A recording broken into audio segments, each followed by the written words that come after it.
yesterday I could have won the Olympic title, and the next day I could lose a race. Right. With such high highs and such low lows, like, you have to kind of ground yourself. I think grounding yourself is very, very, very, very important. I think that you just have to stay grounded and remind yourself again, you've done the work. That's the biggest thing. And I had 4 affirmations on my mirror that I wake up to every day. And it was be present, do the work, stick to the plan, and you belong here. Gotta weather the storm. Gotta get mine. Gotta weather the storm. I gotta get mine. Gotta weather the storm. Okay. One day we gon' get on. Talk to 'em. You ain't got a choice. Welcome to Bailey and Buck Unplugged, where we talk about sports, entertainment, and mental health in support of the Kennedy Kids Foundation. If you're struggling with mental health, we encourage you to speak up and get help. A great place to start is 988. That's the free crisis prevention lifeline. Or you can check out the resources tab at kennedykids.org. If you are in an absolute emergency, please dial 911. Either way, we want you to know that you are not alone and that you don't have to struggle, and speak up, get help. There are resources available to you, and we are here to support you. If you're new around here, I want to introduce you to our host. I am Misty Buck. I am an author and a mental health and performance coach. And my co-hosts are Robert Bailey. He is the president of Rosenhaus Sports, the president of Kennedy Kids Foundation. He's a 2-time Super Bowl champion, 2-time college national champion. He's an NFL record holder, and he's an ESPY winner. And we are also joined by Bailey Brooks Masburn. She is a celebrity wedding and event planner, a former NFL cheerleader, and the executive director of the Kennedy Kids Foundation. Hey, and welcome to another episode of Bailey and Buck Unplugged. We are so excited to welcome today's guest. We have a real track star, ladies and gentlemen, and everyone listening. We are super, super excited. We have Aiyanna Stiverne. She ran for the University of Miami, which is... What? Stiverne. I'm so sorry. No, it's okay. I'm so sorry. I will redo that. Yeah. I got to take care of her. I got to take care of my girl. No, thank you for correcting me. But Aiyanna is correct, or no? Yes, Aiyanna Stiverne. Okay. Yes. All right. I will start over. Let me pause and give Ben a clean start. Hey, and welcome to another episode of Bailey and Buck Unplugged. We are super excited to welcome a worldwide track star to the show. We have Aiyanna Stiverne with us today. She is absolutely incredible. She ran here in Florida. She's a 2-time FHSAA District 4A champion. So I always think it's important to throw in the high school athletes because that's a big deal. I mean, we're talking to state of Florida people. That's a lot of people. She went on to run and do track at several University of Miami, right? And we know her there. So go Canes on that. And she is also a Canadian. So she is actually a 2-time Canadian champ in the 400. And she competed in the Olympic finals in the 4x400. So she's actually done a lot of things, you guys. She was just telling me all of this off air, and I'm just not going to do her justice by trying to repeat all these things. But she really has done a lot of incredible accomplishments in her life. I know she's very dear to Robert. So welcome to the show, Aiyanna. We're so excited to have you. Thank you so much. I'm so excited to be here. She's actually special to me because me and her father actually played together at University of Miami, and he was someone that was very, very dear to me. And so, he passed recently, but Aiyanna is someone that I'm following every step of the way, and she's like a daughter to me because her and her father her father was very close to me. We did a lot of things together in college, and we stayed connected throughout the years. And I'm very, very proud of Aiyanna, how you've just taken on this incredible, journey in track and field and the things you're doing. And I'm sure your parents are extremely, extremely proud, and I'm very, very proud, and I'm extremely happy to have you on the podcast. Oh, thank you so much. Well, actually, I found out recently that this was my dad's plan for me forever. So we thought it through, and I'm grateful to even have people like you in my life who understand our relationship and where that even brought me and brought other people around us. So thank you. Yes. He was one of the hardest working guys I've been Robert around. was telling me all about that. Yeah, Yes. your dad used to take home, one thing I remember, your dad used to take home these like oatmeal bars from from the cafeteria. We were kids, but he used to always take home oatmeal bars and these bananas. And it was never like, everybody else was taking chips, all the bad stuff. It was amazing that at that age, your dad already had a sense of nutrition. I still at that point was like, I don't know, why is this guy taking bananas and these oatmeal bars home? And I was like, this, as you get older, you realize the nutrition, how it affects your body. And I realized that's like, later on in life, man, this guy knew how to take care of his body even at that age. And he probably had one of the best bodies on the entire team. It was like 2%, fat on his body. And he was just always a guy that, guys looked up to when it came to lifting weights and taking care of yourself. He was great. He played a major role in my life. I thank you for that. Yeah, he was still getting those oatmeal bars. Yeah. So truthfully, and I still eat like that. I'm better than him, truthfully. Oh wow, that's great. Yeah, so that's instilled in me too. That's great. Amazing. That's amazing. So you love to hear the connections that everybody has, and really the world is so small, and family is not all you need by blood, right? I mean, there's people that come into your life. I really believe in that. So Aiyanna, so we always like to kick off our show by asking people about, we focus a lot on mental health. That is our main focus here. We really want to help people, and we want to thank you for agreeing to be on the show.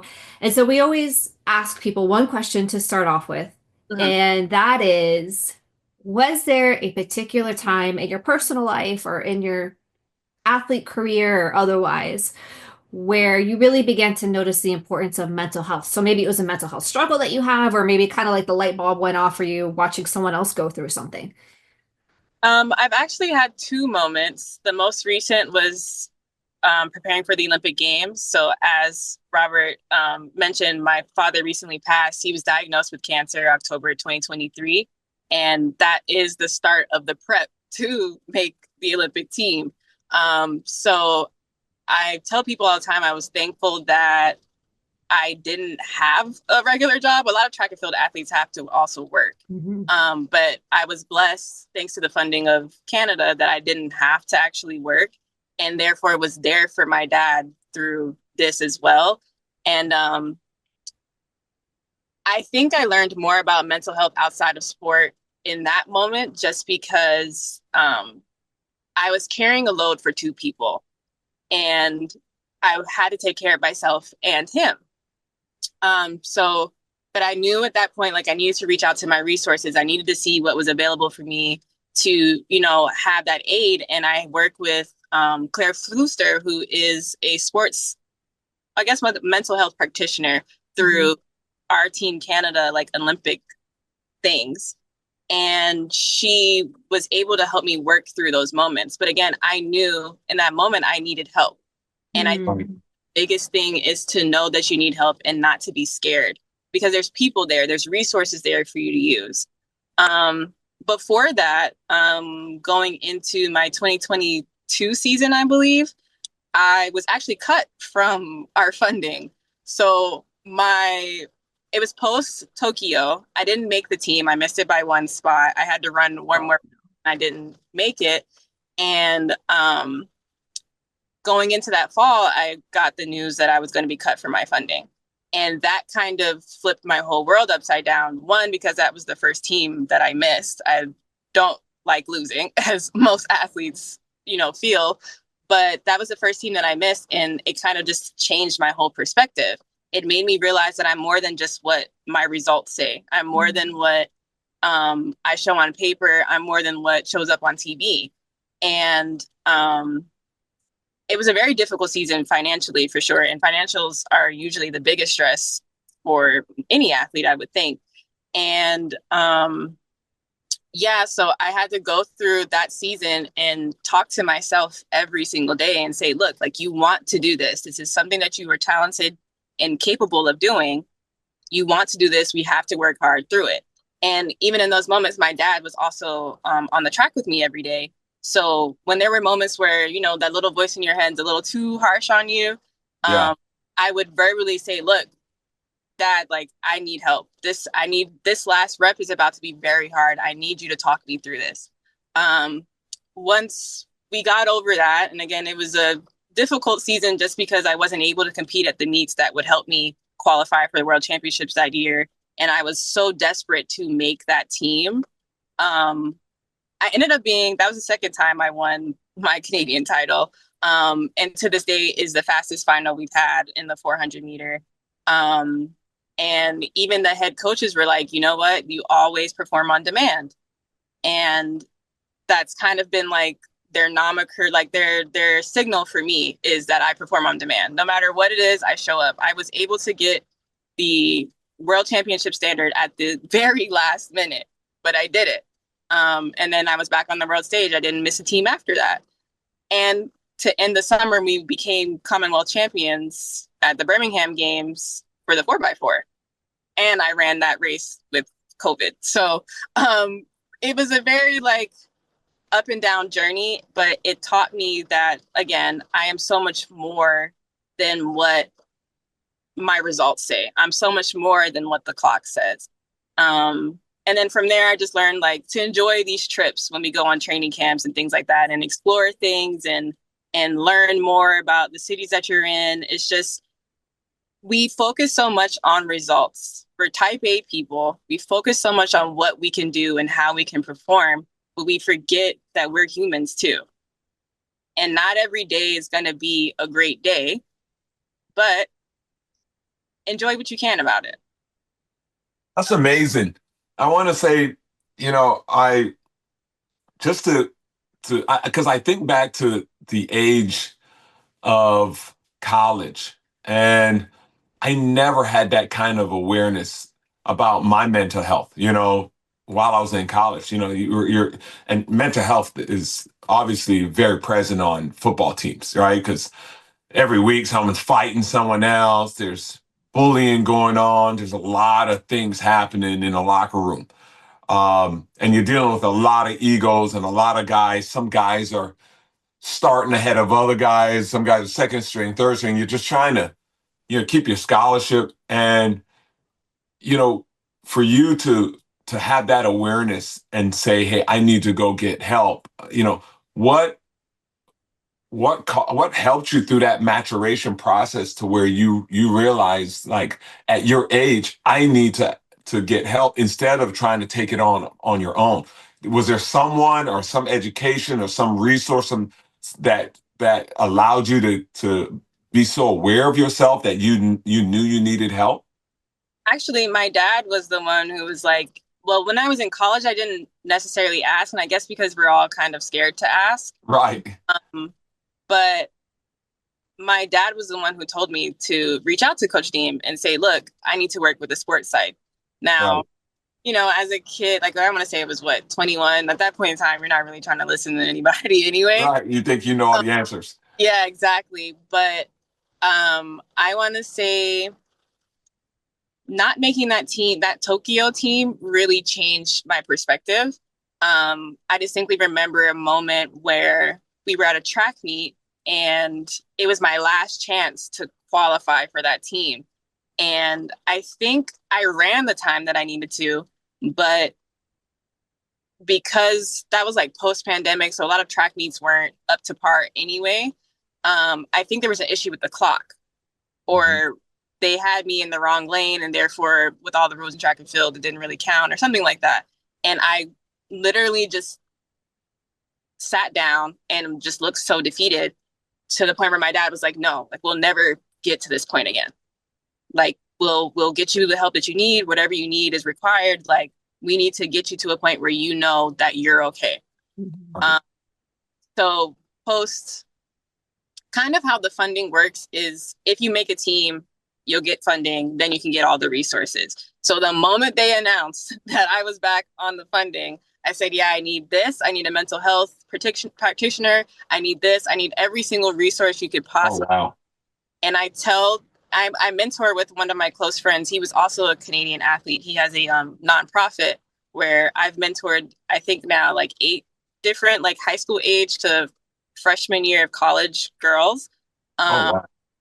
And I tell them every single time, and even my former teammates, I'm like, use every single resource that's available to you. Every penny that is given to you, use it. And I do my best now to also advocate for that and speaking up and asking for what you need. Because if you don't, like, closed mouths don't get fed. Right. So, and like for us, thankfully, once you're funded, you have an allocated budget to work with the mental health practitioner, to work with anybody that as a resource. So I scream from the mountaintops, use everything you possibly can. Because at the end of the day, and we know this as college athletes, they're using you to the most that they can, truthfully. It's blood, sweat, and tears. Your mental health is on the line because, you know, you're so concerned about staying in a good status with the school or staying in a good status with whatever is funding you. And you deserve to do the same thing. They also have to work for you. You're not just working for them. You're not owned by them. Right. You know, you're in a sport where everyone is really independent, right? It's not a team sport. Yeah, the 4x4 you run with 4 girls, but individually you have to run that 100, right? Of the 4x4.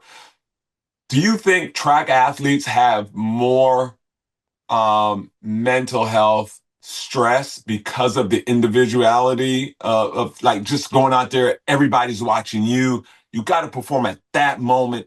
You're winning or losing by hundreds of a seconds. You know, like, do you think that track athletes, there's more need for mental health therapy in the track and field industry? I think, I don't want to say it's more, right? Because everybody, like, we're not cookie cutter. Right. Some people, it doesn't affect them as much as it does others. I do think that because even like the pay equity is not uniform throughout us, right? We have the top 10 people in the world are making great money. None of this stuff really matters to them. Obviously, you still get performance anxiety and things like that. But like things that we think about don't really matter to them. But I think that it is important, and I think that there is a very great need, and it's there. That's my biggest thing. It's there. They just don't know the right avenues to get. Like, I think I've done a live with this organization called Can Fund that quite literally just mails checks to the athletes. If you're selected through the like interview process, they send you an $8,000 check. No questions asked about what you need to use it for or anything. It's just because she used to be a track and field agent. She knows, your national sport organization requires a certain amount of things, or, you know, you being able to compete somewhere requires an amount of things throughout all sports. Right. And it's just that we don't have the resources. And that's unfortunate because our sport it's not at the level of the NFL and NBA, right? Right. Like, at one point, I had to explain to people that I know a few agents, and I've had to explain to them, like, I was ranked top 30 in the world in my event at some point in time and have not a dime to show for it. Right. Wow. And I'm like, if you took somebody who's a receiver, top 30 receiver in the world, or top 30 in the NFL, he's making money, right? Millions. So I'm like, that's where I'm trying to get people's perspective to understand track and field. And I've sat and watched track meets with people and things like that. And I'm like, you guys don't understand. This is track and field. We're wired differently. Like, it's not a normal to run as fast as we do. And I always run to people like, oh, I can race you. And then I'm like, you could try, but Uh, it's not a normal thing to do. Even running the 400, I tell people all the time, the 400, you don't pick the 400. Mm. It hurts. Yeah, it hurts. It hurts. We're doing it just quite literally for the glory. It's not Yeah. even not for the check. It's not for anything else. It's just to say I was fast. Yeah. That's In high school, our track and field coach used to make people run the 400 when they messed up during the week or got in trouble in class. They're like, "Are you running the 400?" It was basically the punishment race. Yes, exactly. Track and field's the punishment sport for everybody. Yeah, it really is. Sign up to do it every day. That's incredible. That's incredible. Well, it's it shows your mental toughness in your sport is you gotta be at another level. Now there's a new track and field race. I think one of the stars started it. I forgot the name of it. The It's Grand Track League, what's it called? Grand Slam track. Yeah, the Grand Slam. What do you think about that? Because doesn't that give another opportunity for, or because I know you guys had this whole season, everything has to be done leading up to the Olympics or leading up to the whatever you're leading up to, right? Does that affect that schedule? What do you think about this whole new league that's out, this Grand Slam? Now, I love it because it's bringing, as far as like the graphics and the chance to bet on things, and like I love pieces of it because it's bringing different set of eyes to track and field. I have questions about the longevity of it. Not to criticize, they're doing a great job, I think, Right. giving space to people. There's kids who run at that meet and made $50,000 that they probably never would have made in track and field without that. So I think that's very, very big. But I think it's falling in the same issue that track and field has in general, which is that the stars get the best opportunities. Yeah. People who are connected to the right agents get the best opportunities. Right. There's a couple, like, okay, Sydney McLaughlin, right? Yes. My jaw hits the floor every time she races. She's amazing. But we know that she's getting a check from New Balance and whatever other things. And now you're her space and opportunity to make $100,000 every time. Every time that she goes to this meet. Right. Not to knock her because she's talented. She deserves that. But you're still not giving space to the other people. Like it's not different from the main league that we used to have was the Diamond League. Right. And Grand Slam is paying astronomically more, which is great. And then because it's very local, you can stay on this side of the world. You don't have to be in Europe for 2-3 months to make it. That's also great. But Diamond League also is who you know. Right. So I think there's still kinks to be ironed out. Again, like I said, there's a kid, I think, who works for UPS and still goes and train. He just made $50,000. You can put that towards your season and focusing on that. It's not going to pay every bill, but it can help you focus in more on what you need to do. So I respect it for that. And again, like I said, the sports betting thing is pretty cool because, it kind of gets more eyes on track and field. But I think there's some things to still be. It's in its first season. I think there's still some things to be ironed out, but I think it's a great opportunity. So just, to get back to the mental health, aspect of things, what tools do you use to help you with your mental health, right? Before a race, as the anxiety is building up, what particular tools do you use? So I try to talk to my sports psych like 2 or 3 days before I compete. That we can, kind of iron out those kinks. I also journal. I write down Misty journals. Yeah. I do not journal. I like to write things down because I'm just like that type of learner. So I write down my race plan. I write down like little affirmations to myself.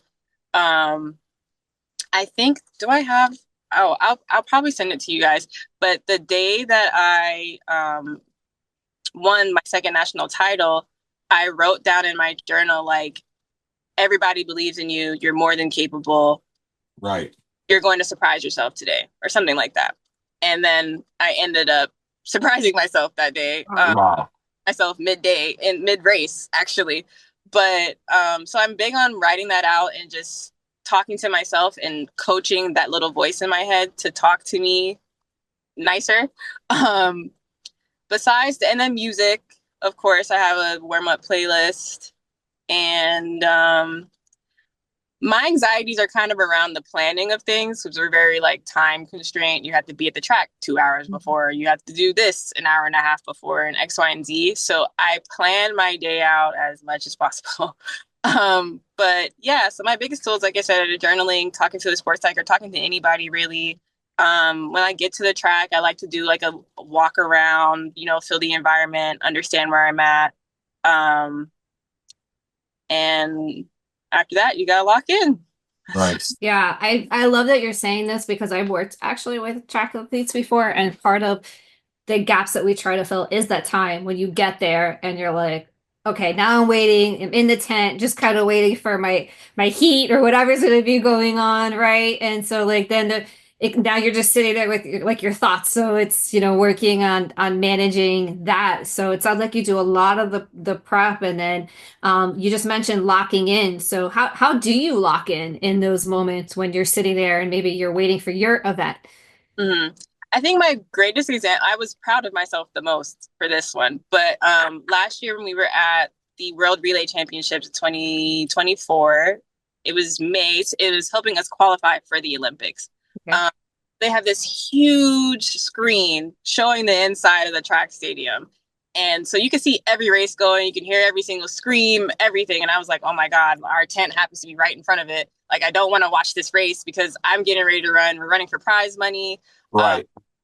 We're running to kind of solidify our spot as far as our lane goes for Paris. Like, I don't want to panic right now. So I took the moment to breathe, acknowledge what I was feeling and where I was at and what I was doing. And then I went for my walk to, again, get that little nervous energy out before I had to start my warm up. Probably did a little bit extra stretching just to negate anything like, oh my God, my calf might be too tight right now. Let me Right. moment. And then just got straight into the warm up, and we ended up getting a medal that weekend. So it worked. Wow.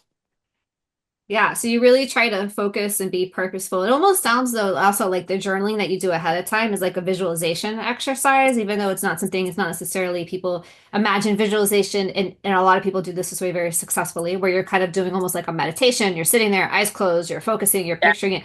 But almost, I love that you're sharing this because it almost sounds to me like your journaling before and your planning and your affirmations is a form of a visualization exercise.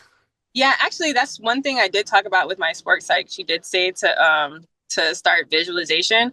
Now, for me, the full exercise didn't work.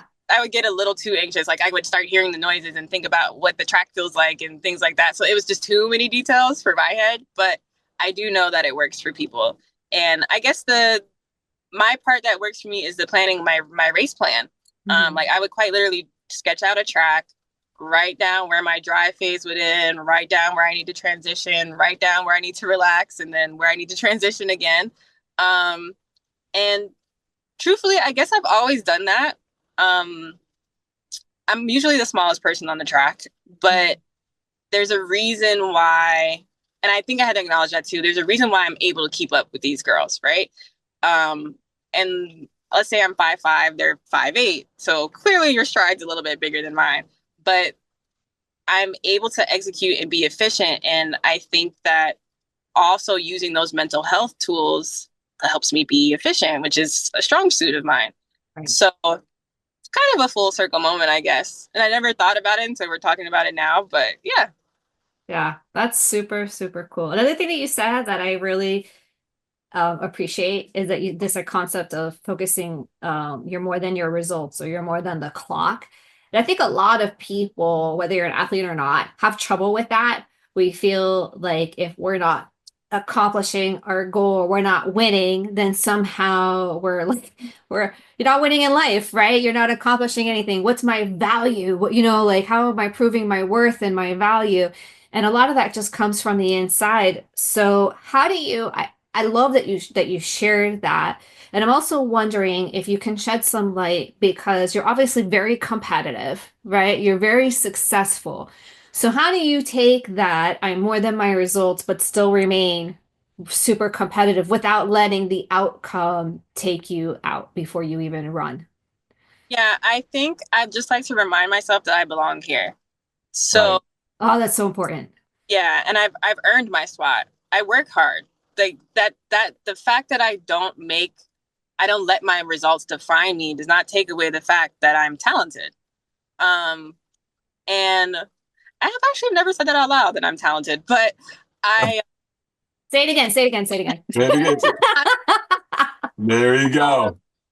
but yeah, I think that I like to focus in on the amount of work that I've done.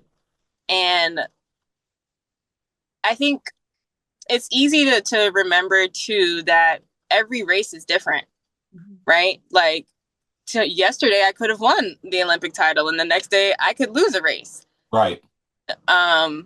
With such high highs and such low lows, like you have to kind of ground yourself. I think grounding yourself is very, very, very, very important. Yeah, I think that you just have to stay grounded and remind yourself again, you've done the work. That's the biggest thing. And I literally I had 4 affirmations on my mirror that I wake up to every day. And it was be present, do the work, stick to the plan, and you belong here. And I think I have them on my phone too. I have them in like a reminder and they're just sitting there. But it's just that I think sometimes, and again, we have this voice in our head that tells us the complete opposite of what we really should be telling ourselves. I think everybody has some form of imposter syndrome. Yeah. There are times where I'm like, I can't believe that I'm here. But then I sit back and I'm talking to my friends who may not be in sport, and I'm just like, oh yeah, like I've done this, I've done that, and I've traveled here.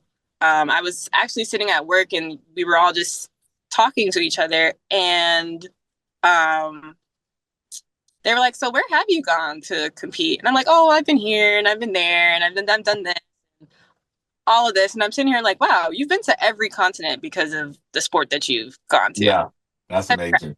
Somewhere in Africa at some point, but most of the continents to compete or see or experience or do a training camp. I've been to 5 world championships. 4 of them I've been in a final. I have medals at major benchmark championships. I think as far as Canadian track and field history, I know in Quebec, that's where the province I represent. I'm the fastest 400-meter runner ever. Right. Along with that, I have probably 5 of the top 10 times in the 400, or Wow. 9. No, I think 9 out of the 10 top 10 times are mine. And then for the 200, up until last year, one of the girls, Audrey, broke the Canadian record. I had the top 200-meter time. Now I'm top 2, 3, and maybe the 5th one. So it's like, I always forget that about myself. Or even let's take it back to college. I always forget that at one point in time, I was like top 15, top 10 in NCAA. Wow. And the moment I didn't think about it. And like, as I was going through some of my dad's things, I'm like, whoa, this is what was happening at this time. Like, that's insane.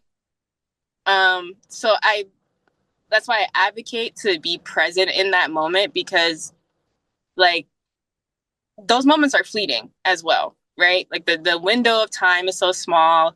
I can't believe we're in June right now. And it's, so it's like, enjoy for what it is. Have fun. Don't be too hard on yourself. That's what I say to my mentees every time we talk before they compete. And I'm like, let's, have fun. You run track or you do your sport because you love it. And yeah, I think that it's just, we are just too hard on ourselves. I think everybody's too hard on themselves. I think athletes in particular are so hard because we have other people watching what we do as well. And even in my interview process at my job, I was like, yeah, I was actually really nervous about this. And they were like, I was talking to my mom actually, and she was like, why are you nervous? You've run in front of 70,000 people. What is there to be nervous about? And I was like, yeah, but dealing with people who directly judge you is very different than I'm in a crowd of strangers that don't know me outside of I'm running in a circle in front of them. So I don't know. I just want everybody to have fun with it. Enjoy it. Don't be so hard on yourself. Being hard on yourself when it brings me to moments when, I'm playing football and maybe I gave up a touchdown, and for us, if you give up a touchdown, or maybe as a receiver you drop a touchdown, you lose the game, you go in the locker room, you feel like you lost the whole game. You individually, even though there's 11 people on defense and 11 people on offense, starters, you felt like I lost the game.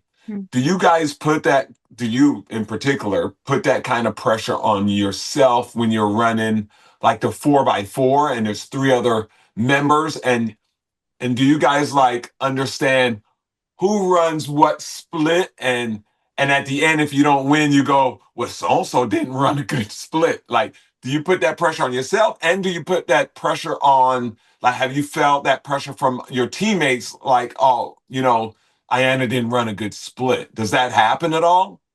It definitely does. Not with our 4x4 girls, thank God. But I've 2023, one of my close friends, he was on the men's 4x1, and that was his first team in a few years. So I don't think anybody acknowledges how you get stage fright in those moments, because you haven't been in that situation in at least a year and a half. It's a little bit different. But he didn't run a great leg for the men's 4x1. And the year before that, they won the world championship. So they expected to make it to the final and did not make the final in 2023. And he had a really hard time where you had fans reaching out to you, like, well, in the DMs, harassing him basically. Wow. That happens in football a lot. Happens in every sport. Yeah. So it made him step away. It was part of the reason why he stepped away from track and field. And with the girls, our situation was that we had a young girl. I want to say she might have been 19 or 20 at the time. And she's a 400 hurdler. She was coming off of an NCAA season, but still running in August because we had a world championship. And she had finished her 400 hurdle race and her knee wasn't feeling great. So she's in tears because she wants to run, but she's like, in good conscience, I could never step on that track knowing that I don't feel up to it. And one of our other girls was dealing with an injury throughout the season as well, and, had to step up to the plate immediately. Like, we're going into the call room to report for the race, and they're telling her, hey, you're going to have to spike up. So in that moment, they turned to me because at that point, I was a veteran on the team. Like, that was my 5th team, I think. So 9 years in the sport, at least on the professional side.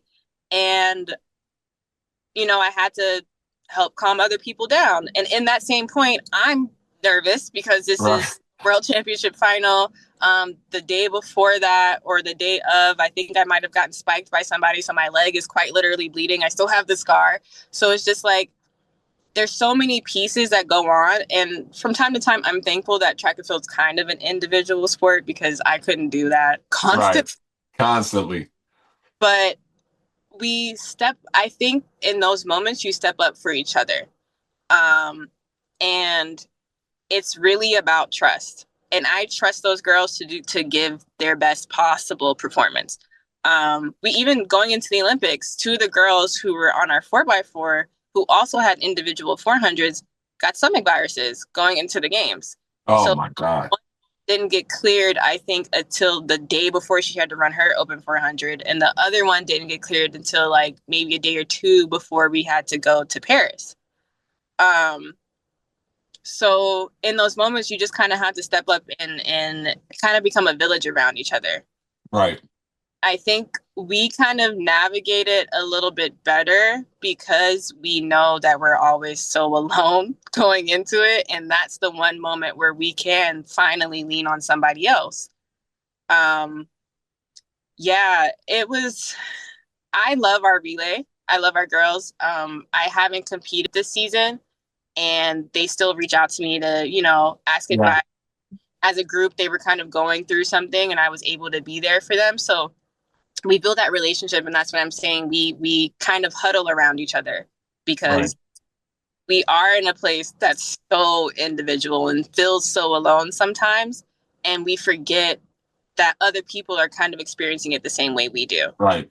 And I think that's with life in general. I think even just through this past year, again, experiencing things with my dad, yeah, we had each other, but stepping out of it, I realized you need more people around you. And it's not like something you want to open up about or things like that, but you have to have people to lean on. And through that, I've learned to speak up more and speak up for myself and ask for help and turn to my friends or family to find that solace.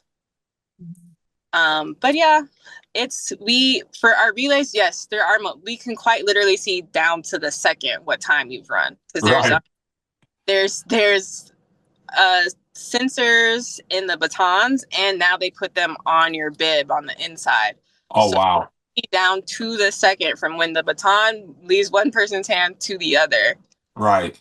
Exactly what the time is. So yes, you could pull up the time, but again, because it's an individual thing, kind of, you're like, yeah, make sure your split's the fastest. So But does that get distracting, being able to see that? Well, you don't see it because it's like tucked in and like closed. Oh. I'm like thinking it's like a number on the thing. I'm like, I would be so distracted by this. Yeah, the inside of the baton, and then okay. Like we have our bibs, like our names across our chest, so they put the sensor on like a sticker on the inside of the inside. Okay. So you don't think about it. You're like, oh my God, I'm gonna feel this on my body. You don't really think about it, but yeah, I do make sure I have at least one of the fastest splits each time, just because, just to have that comfort, because the national team itself, that's more of a thing. But you don't like throw it in each other's face or anything like that. Right. You're like, okay, these are the splits. You know who ran what. Right. Be on second leg, so you don't have to question that. Second leg is like my home. I ran second leg on the 4x4 since college. So I ran it for at least 15 years. And right. Your age group, your generation, it's so different from my generation in that when we played sports, football, in my case, regardless of what happened on the field, we didn't get that kind of feedback from the fan base because social media wasn't around, right? You dealt with that just from your team or whatever's in your little community. And it was like maybe a day, 2 days, 3 days later. The tough part for you guys is immediately after the race, if you go on your phone, right, and you're running for a country, you got millions of people that have access to you, especially if your messages are on and you're one of those people that look at your messages.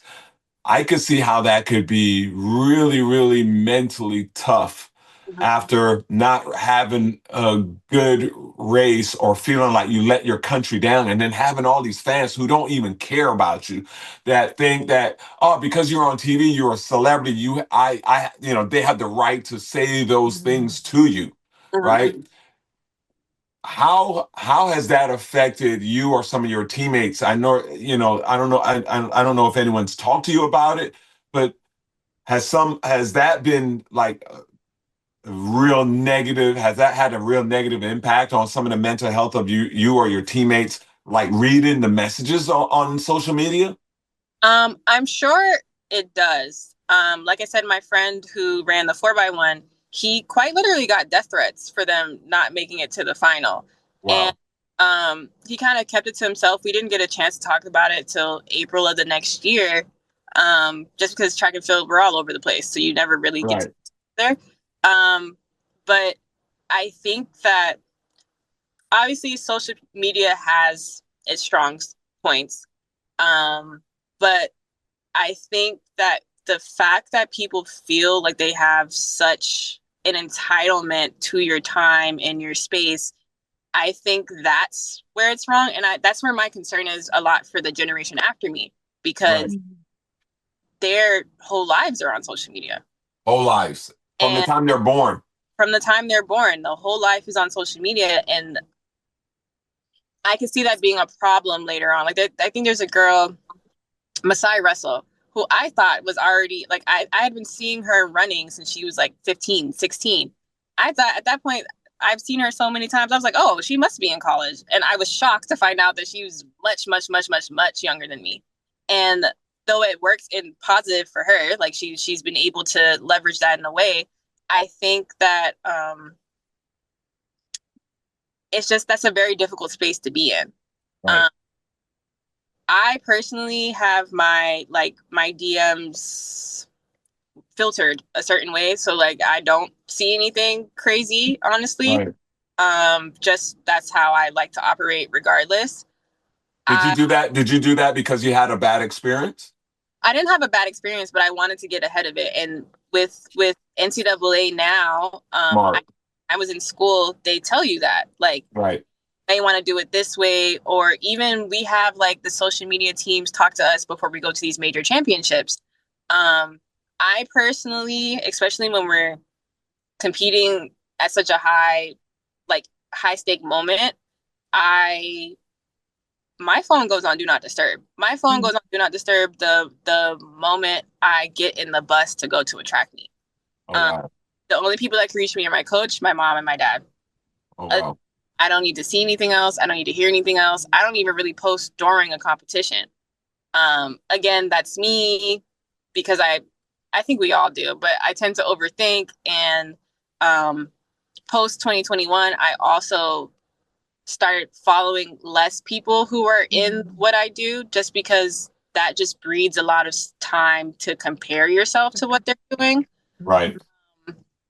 So again, I think that was kind of self-prompted, but it was just because it was a self-awareness. It was me saying, hey, you kind of overthink a little bit too much. Let's change what you see every day. Let's change what you hear from other people every day as well. Even my phone now, because I feel like rest and recovery are so important. My phone has been going on do not disturb at 10:30 p.m. every day since 2019. So needed. Yeah. I do that at 9:00. My phone goes on do not disturb. Yeah. Well, and now a little bit earlier, it goes on do not disturb at 9:45. Yeah. So as an agent, I'm unable to do the do not disturb. Yeah, right? you gotta get out of that. as a football agent, because remember, I live in Miami. I'm on the East Coast. I have people who are 3 hours behind me on the West Coast, right? Mm-hmm. And in between.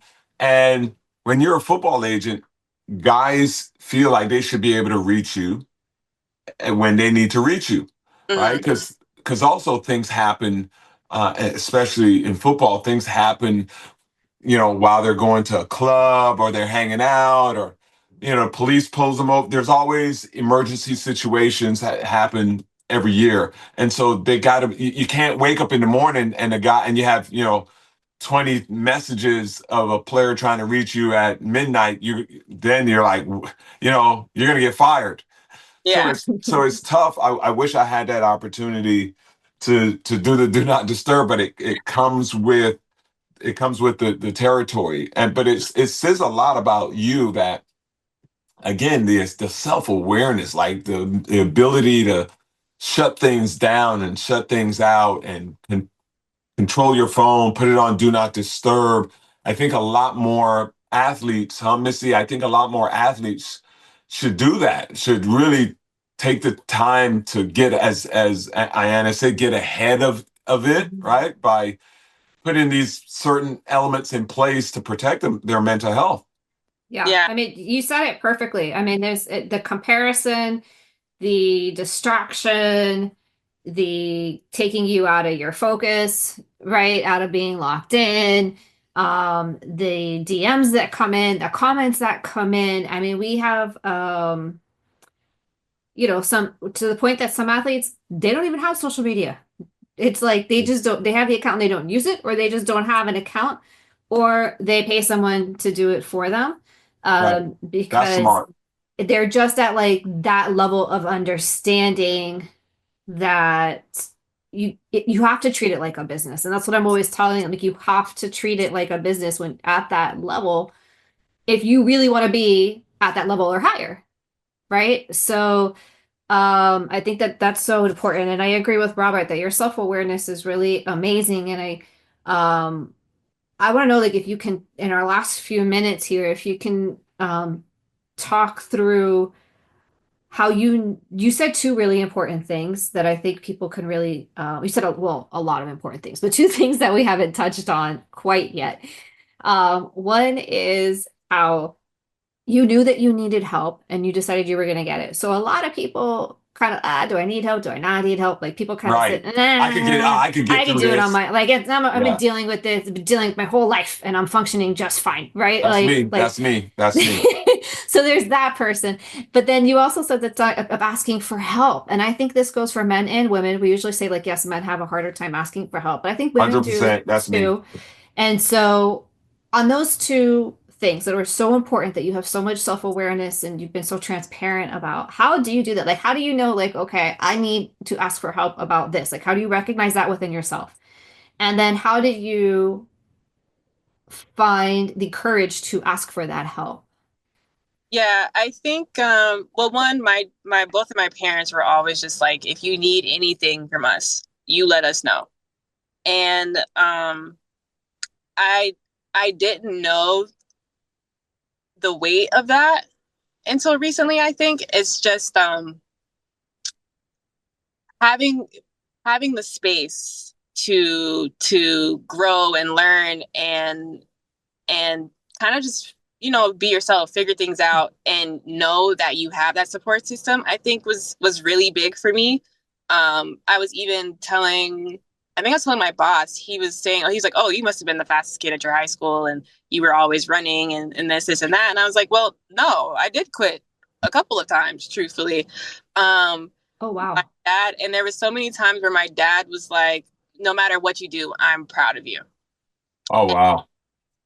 And I would ask him at the track meet, we'd be at the start line. I'm like, okay, so if I stopped running, turned around and just crossed the line and then called it a day, you'd still be proud of me. And he's like, yeah, no matter what you do. And I'm like, okay, so I know that I have that support system. Mhm. Obviously, you want to make your parents proud. You set certain goals and things like that, so you don't quit. But I always knew I had support. I always knew that I had somebody to turn to. Right. But again, to the moment that changed my brain chemistry was not making the Tokyo team, and seeing where it put me. I was in a very dark place in that moment, in that season. And Dark in terms of what? Just like for the viewers. I would say close enough to being depressed. Right. I never was like, completely diagnosed and things like that. But I was at a point where, some things, some of the choices I made at that time while I was still trying to compete were destructive in a sense. And it took me till, I'm going to say I got cut from funding October of 2021. It took me until April of 2022 to be like, okay, I need to get myself together. Right. And I just didn't want to get back to that place again. Right. I wanted to, and again, I can say that's a testament to, how my parents raised me as well, but also, like, just character you develop as somebody who wants to, live life a certain way. I told myself I couldn't get back to that ever. Mhm. And I was going to do everything I possibly could to not get back to that.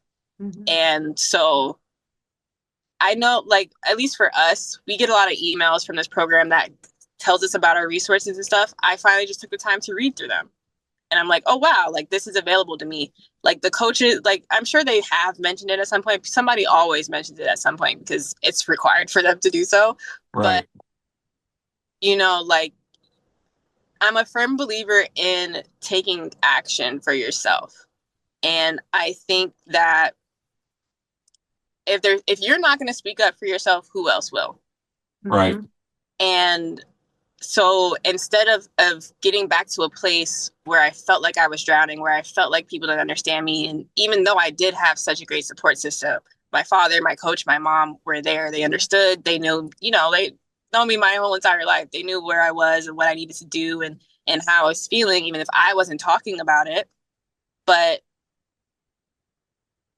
that's to also say they don't necessarily have the tools to deal with that either, right? Like, right. I mean, they've had moments where they felt how I did, but to take it a step further, you need the tools. Yeah. And that's, again, I guess that's just the self-awareness. I just knew that I need the tools. I'm going to chalk that up to me being an only child, and I had to talk through a lot of things by myself. Right. I didn't like how it felt. I didn't want to be back in that place where it was consuming, and again, I was putting my value on something else.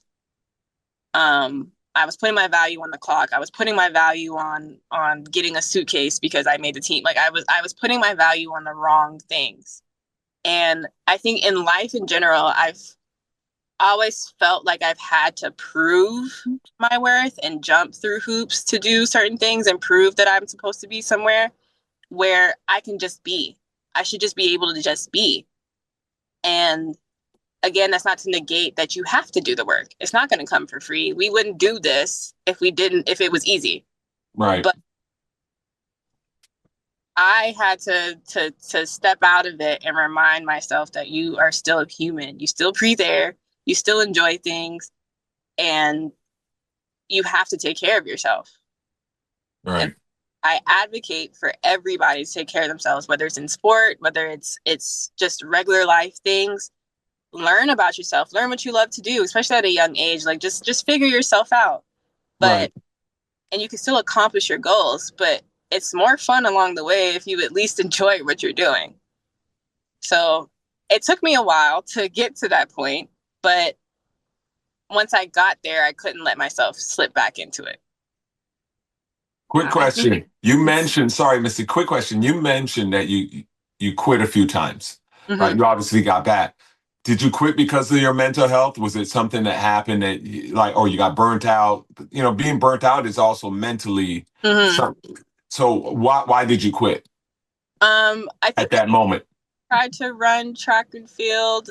It was in middle school. My coach threw me in an event I'd never practiced before. And so I'm panicked. Like okay, you've seen me. You see how tiny I am. I do not, I have long legs, but they're not long legs. Right. Like, oh, we want you to high jump today. And I was like, high jump? I've never even, I don't know how to do any of this. Right. So that moment I was like, oh no, like I'm not prepared for this. These coaches aren't, and that's me as a kid. I'm like, these coaches aren't setting me up to succeed. I don't want to do this anymore. And I think that wasn't the first time I quit. That was the second time I quit. The first time I quit, they had me run the 1,500 meters in the sun. And I was just like, this is... 1,500 meters? Oh my God. And my dad was like, well, we're already here. Just give it your best. And then you don't have to come back to it if you don't want to. I gave it my best. I got second that day. Oh, wow. But I didn't go back to it for years. And then... So that moment traumatized you.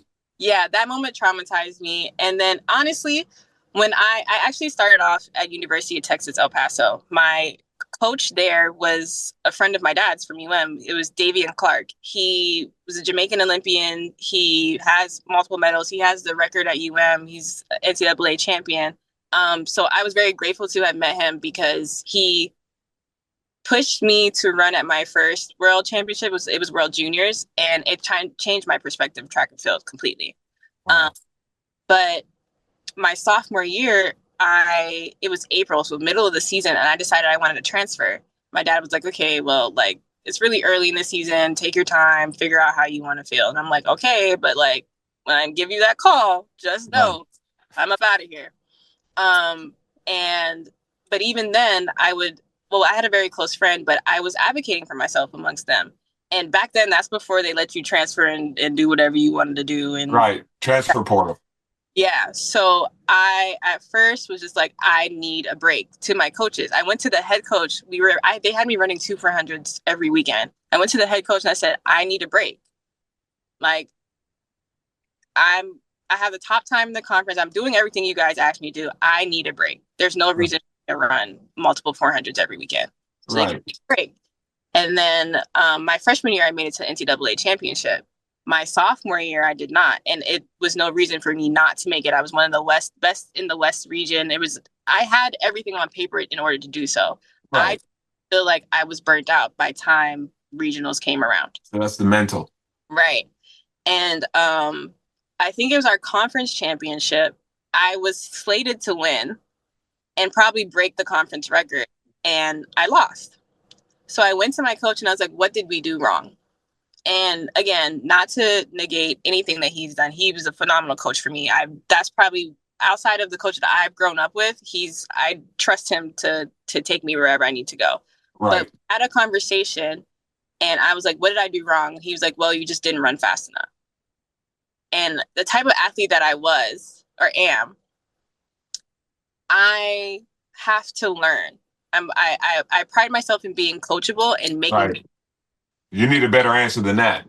Right. So I'm like, well, that's okay. But if, let's say we break down the 400 by 200 and 200, if the girl who's running with me just naturally already has a faster 200 than I do at the moment, how do I possibly get in front of her if that's the case? And he's like, you're supposed to do it. At that moment, I said, yeah, I have to go. Right. That answer my. So, and even then I had to, I talked to my coach. I was in tears, but I was talking to I was like, look, I have to transfer. Like I have a bigger plan for myself than what we're doing right now. I want to be at a world championship. I want to be at nationals every year. I want to do these, and I don't see myself doing this here. And I was able to, I had that conversation. My dad let me handle it on my own. I had that conversation with him. Great. Now, when I went to my head coach, it didn't go so well. He told me no 3 times and also denied me going to any other school outside of Florida, Georgia, and I think South Carolina and Alabama. I could only go to schools in 4 states. Why? He said he didn't want any possibility of competing against me at any point. That's so bad. But we ended up going to Texas Relays one year anyway, so he still had to race me. But that's funny. And then I didn't get to go on a visit to the places I was trying to transfer to because I went to my first world championship that summer. But I packed up all of my things to my dorm room, shipped them home. I told my dad I'm buying a one-way ticket. I'm coming home. Wow. And we had to harass UTEP a little bit to get my release officially, but we pushed for it. And so I say that to say I've always had the support system that believed in what I was doing, believed in whatever I put my mind to. And I think that just, again, I'm talking about it now, I didn't even realize it, but that just put so much, like I've had so much faith in myself and my capabilities because of who believed in me. Right. If you can give some advice to an up and coming female, young girl, she loves you. She wants to follow your footsteps. She wants to follow the footsteps of the other female superstars in the sport. What advice would you give that young girl right now? Like what could you tell yourself now that you know all these things? What could you tell yourself back then when you were in middle school that would have helped you? I think to trust your body. Trust what you're feeling. If something doesn't feel right, speak up because you have the right to do so, even though, authority feels a little weird, but like it's your body. You're putting yourself on the line, quite literally. We have a starting line. And have fun. Enjoy, earn as much as possible, and just have fun. Do it because you're hanging out with your friends. Do it because, yeah, you could have these dreams of wanting to be an Olympian. You can have these dreams of well, my dream was to get a scholarship, get school paid for. Like, you can have those goals. But in the meantime of those long goals, what are your short-term ones? Figure Right. that. Like, it's not to be, yes, of course you want to be the fastest. That's everybody's goal. But what about what you're learning along the way? Like, for myself, I can measure out the track with my feet, with an eyeball at this point, because I've Wow. so much. And Wow. I think that's part of your investment in the craft of it, in the science of it. Put forth the effort you want to see in yourself. And that's what I was talking to one of my coworkers. I was like, I'm a firm believer in putting yourself in that energy that you want to receive, putting yourself in the energy of what you want to be. Right. So you want to be great. It's not just wanting to be great. You have to put in the effort. You have to put in the thought process behind it. Right. Now that's obviously a little bit heavier for a younger kid, but simply put, just try. You have to try. You have to learn. You have to be open to learning and making those changes. That's Yeah, I awesome. think you've shared so many amazing things. I've already been talking for an hour now. I feel like we could easily talk for another Yeah. hour. You are so wise, and I love He is. everything that you're sharing. Gosh, there's so many gems to take away from this episode, in terms of self-improvement. And it's not, you've talked about the inner game way more than you talked about the outer game and all the hard work that you must have done physically to get to where you are.